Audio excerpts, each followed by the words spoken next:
ડીસામાં પાણી ભરાતા વાહન ચાલકો સહિત વિદ્યાર્થીઓ ત્રાહિમામ પોકારી ઉઠ્યા। બનાસકાંઠાના ડીસામાં ઉનાળે ચોમાસા જેવી સ્થિતિ સર્જાઈ છે। શહેરના રાણપુર રોડ પર આવેલ પિંક સિટી સોસાયટીના રહીશો નરકાગાર જેવી સ્થિતિમાં જીવવા મજબૂર બન્યા છે। તંત્રની ઘોર બેદરકારીના કારણે રસ્તા પર ગટરના ગંદા પાણી ફરી વળ્યા છે, જે કારણે સ્થાનિકોમાં ભારે રોષ જોવા મળી રહ્યો છે। જોઈએ અમારો ખાસ અહેવાલ। આ દ્રશ્ય કોઈ પૂરગ્રસ્ત વિસ્તાર નથી, પરંતુ ડીસાના રાણપુર રોડ પર આવેલ પિંક સિટી સોસાયટીના છે। ધોમધકતા ઉનાળામાં અહીં ગટરના પાણી ભરાતા રસ્તા પર 2 ફૂટ જેટલા પાણી ભરાયા છે। સ્થિતિ એટલી હદે વણસી છે કે સોસાયટીના મુખ્ય ગેટ પાસે જ ગંદકીનું સામ્રાજ્ય ખડકાયું છે।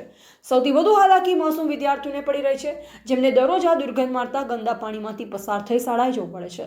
અમે ટેક્સ ભરીએ છીએ, છતાં અમારે ગંદકીમાં રહેવું પડે છે। છોકરાઓ બીમાર પડી રહ્યા છે। રજૂઆતો કરી થાક્યા, પણ કોઈ સાંભળતું નથી। સ્થાનિકોનો આક્ષેપ છે કે અનેકો રજૂઆત કરવા છતાં તંત્ર નિષ્ક્રિય છે। જો ઉનાળામાં હાલત હોય તો ચોમાસામાં સ્થિતિ કેટલી કફોડી બનશે તે વિચારીને જ રહીશો ધ્રુજી ઉઠે છે।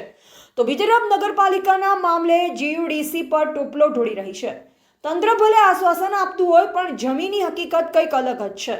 રહેવાસીઓ આરપારની લડાઈના મૂળમાં છે। ગંદકીથી ત્રસ્ત લોકોએ ચીમકી ઉચ્ચારી છે કે જો વહેલી તકે કાયમી નિકાલ નહીં આવે તો ઉગ્ર આંદોલન કરવામાં આવશે।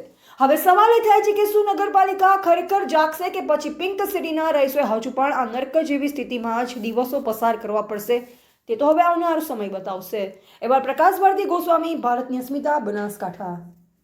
અમે અહીંયા પિંક સિટીમાં કેટલા 4-5 વર્ષથી રહીએ છીએ અને સતત 1 મહિનાથી આ ચોમાસા જેવી સ્થિતિ થાય છે અને ગટરનું ગંદુ પાણી રોડ પર 1-1 ફૂટ 2-2 ફૂટ ભરાઈ જાય છે અને નાના છોકરાઓને આવવા જવામાં, અમારા જેવા લોકોને પણ આવવા જવામાં તકલીફ પડે છે।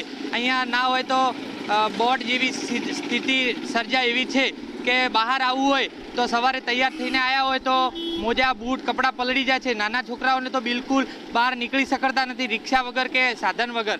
અને આની રજૂઆત અમે નગરપાલિકામાં છેલ્લા 1 મહિનાથી જઈને આવ્યા છે રૂબરૂ, પણ આની કોઈ અમારી સાંભળતું નથી।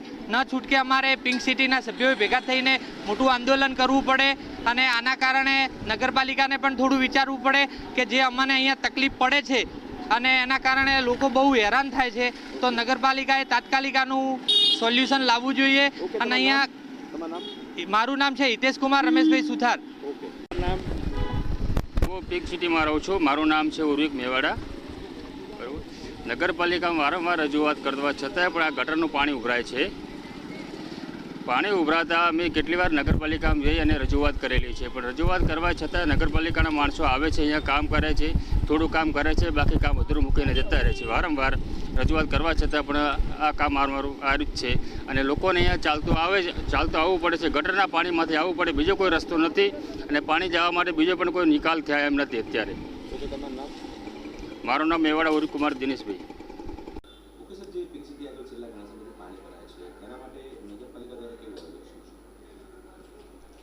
પિંક સિટી વિસ્તારમાં ભૂગર્ભ ગટર થયેલ છે, પરંતુ ત્યાં સોસાયટીઓ ખૂબ જ બની ગયેલ હોવાથી પાણીનો જલ્દીથી નિકાલ ન થાય, તેથી નવો ફેઝ જે જીયુડીસી દ્વારા ભૂગર્ભ ગટરની કામગીરી કરવામાં આવી રહેલ છે, તેમાં આનું આયોજન હાલ કરવામાં આવેલ છે અને આ ફેઝની અંદર એની કામગીરી ચાલુ પણ કરવામાં આવેલ છે।